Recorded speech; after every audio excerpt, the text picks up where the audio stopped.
My name is Gary Finnegan. I'm the editor of Vaccines Today. And I got interested in vaccine advocacy from a health journalism background and also from a science communication perspective, because I think vaccination and the low uptake of vaccines is one of the great science communication problems that we have.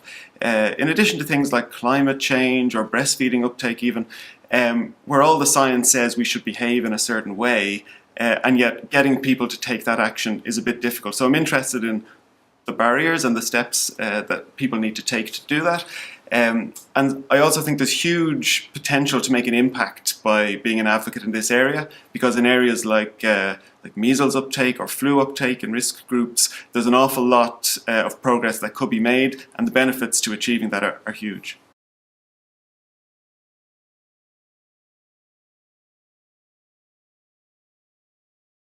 In terms of some of the myths that you encounter online about vaccination, one of the common ones during flu season is that the flu vaccine might cause the flu. It doesn't, it can't do that, it decreases your risk, but we encounter this all the time.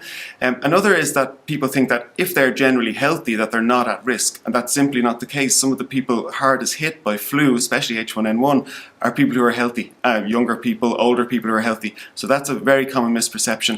And the final one is a related one, that people think, well, if I take vitamins or if I eat a certain type of food, that's going to do it. Unfortunately, it won't. It's worth staying healthy for all kinds of reasons, but it's not going to protect you from a virus. The vaccine will do that.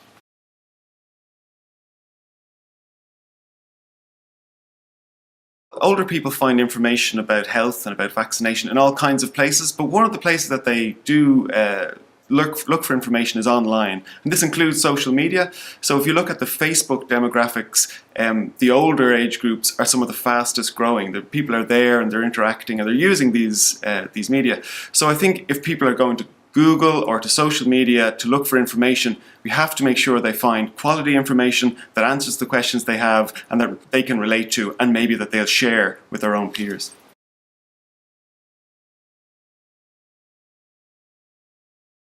So the first thing that I would say to groups who are thinking of getting involved in vaccine advocacy for the first time is, first of all, just do it. It's not as scary as you think. There's a lot of materials there that you can reuse and recycle, and then you can use your own resources to fill gaps to meet the needs of your audiences. There are existing networks. Networks are really important. There's coalitions of like-minded organizations that you can work with that can connect you to experts, and really it may be a new topic for some organizations, but once you open the door and connect with some of these networks, it's much easier than you might expect.